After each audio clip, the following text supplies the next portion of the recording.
இலங்கையில் பள்ளி மாணவிகள் கர்ப்பமாகும் அதிர்ச்சி சம்பவங்கள் சட்டத்தின் பார்வையில். யூடியூப் சேனலுக்கு உங்களை அன்புடன் வரவேற்கிறோம். இன்று நாம் பாடசாலை மாணவிகள் கர்ப்பம் அடைவதானது ஒரு சமூக அதிர்ச்சியாகும் மற்றும் சட்ட சூழலில் நம்மால் செய்யப்பட வேண்டியவை தொடர்பில் பேசலாம். முதலில் உண்மையை பார்ப்போம். இலங்கையில் கடந்த சில ஆண்டுகளில் 15 தொடக்கம் 19 வயதுக்குட்பட்ட மாணவிகள் கர்ப்பமாகும் சம்பவங்கள் அதிகரித்து வருகின்றன. பல்வேறு மாவட்டங்களில் இது தொடர்பான செய்திகள் கல்வி அமைச்சும் சுகாதார அமைச்சும் வெளியிட்டுள்ளன. இது ஒரு தனிப்பட்ட குடும்ப பிரச்சனை அல்ல, இது சமூகத்தையே பாதிக்கும் ஒரு மோசமான விளைவாக இருக்கிறது. இலங்கை சட்டத்தின்படி 18 வயதிற்குட்பட்ட ஒருவருடன் நடக்கும் தவறு பாலியல் உறவும் சம்மதம் இருந்தாலும் அது சட்டவிரோதமானது.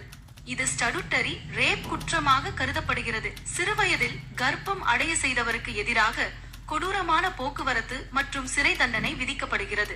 இந்த சட்டங்கள் சிறுவர் பாதுகாப்பு சட்டம், பெண்கள் பாதுகாப்பு சட்டம் ஆகியவற்றின் கீழ் வருகின்றன. இது ஏன் நடக்கிறது? பெற்றோர் கண்காணிப்பு குறைபாடு, சமூக ஊடகங்களை தவறாக பயன்படுத்துதல், பாலியல் கல்வியின் பற்றாக்குறை, காதல் உறவை சீராக புரிந்து கொள்ளாத மனநிலை, சில நேரங்களில் குடும்பத்தினரால் ஏற்பட்ட அவலம் போன்றவை. தீர்வுகள் என்ன? பாலியல் கல்வி. பள்ளிகளில் முறையான நவீன பாலியல் மற்றும் உறவுகள் பற்றிய கல்வி வழங்கப்பட வேண்டும். சட்ட விழிப்புணர்வு.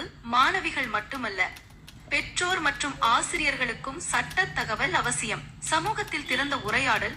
இச்சம்பவங்களை மறைத்து வைப்பது பிரச்சனையை தீர்க்காது, அதனை பேச வேண்டும். சமூக ஊடக ஒழுங்குமுறை. சமூக ஊடகங்கள் குழந்தைகளுக்கு ஏற்படக்கூடிய ஆபத்துகளை தவிர்க்க வேண்டும். சமூக நம்பிக்கையை உருவாக்குதல். ஒரு மாணவி சிக்கலில் உள்ளார் என்றார், அவர் நம்பியபடியே ஒரு ஆசிரியை, பெற்றோர் யாராவது இருக்க வேண்டும்.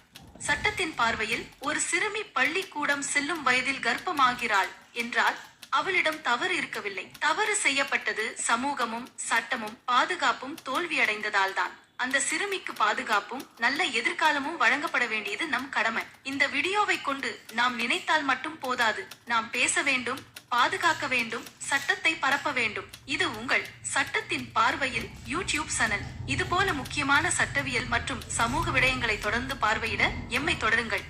நன்றி.